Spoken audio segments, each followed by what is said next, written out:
Hi friends, நம்ம பொள்ளாச்சி தோட்டத்துக்கு உங்களை எல்லாத்தையும் வரவேற்கிறேன். இது பார்த்தீங்கன்னா நம்ம ஒரு கிட்டத்தட்ட இந்த தென்னம்பிள்ளை போட்டு ஒரு 6-7 மாதம் ஆகுது பார்த்தீங்கன்னா. ஆனால் புல் பார்த்தீங்கன்னா மழைக்கு வந்த புல். ஒன்று இது வெட்டணும் இல்லாட்டி மருந்தடிக்கலாம் பார்த்தா தென்னம்பிள்ளைக்கு ஏதாச்சும் பாதிப்பாகுமோன்னு கொஞ்சம் யோசனையாகவே இருக்குது. அதனால் அப்படியே விட்டுருக்குது. கிட்டத்தட்ட ஒரு 30 தென்னம்பிள்ளை நம்ம நட்டியிருந்தோம். அதெல்லாம் பார்த்திங்கன்னா இப்போ நல்ல ஸ்டேஜில் தான் இருக்குது.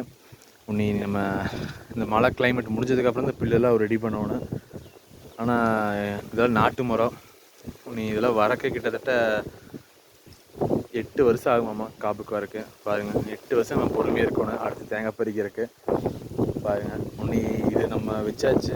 உன்னி அடுத்து பார்த்திங்கன்னா இந்த சைடில் நம்மளுக்கு ஒரு 1.5 ஏக்கரா இருக்குது. அந்த மாடுலாம் இருக்குது பார்த்தீங்களா, அது சரி 1.5 ஏக்கரா இருக்குது. உன்னி அடுத்து நம்ம தென்னம்பிள்ளை போடலான்ற ஒரு ஐடியாவில் இருக்கிறோம். பார்க்கலாம் ஃப்ரெண்ட்ஸ். உன்னி இந்த டைம் எப்படி மழைன்னு பார்த்துட்டு நம்ம அதை அடுத்த நம்ம ஸ்டேஜை நம்ம தென்னம்பிள்ளை வைக்கலாம்.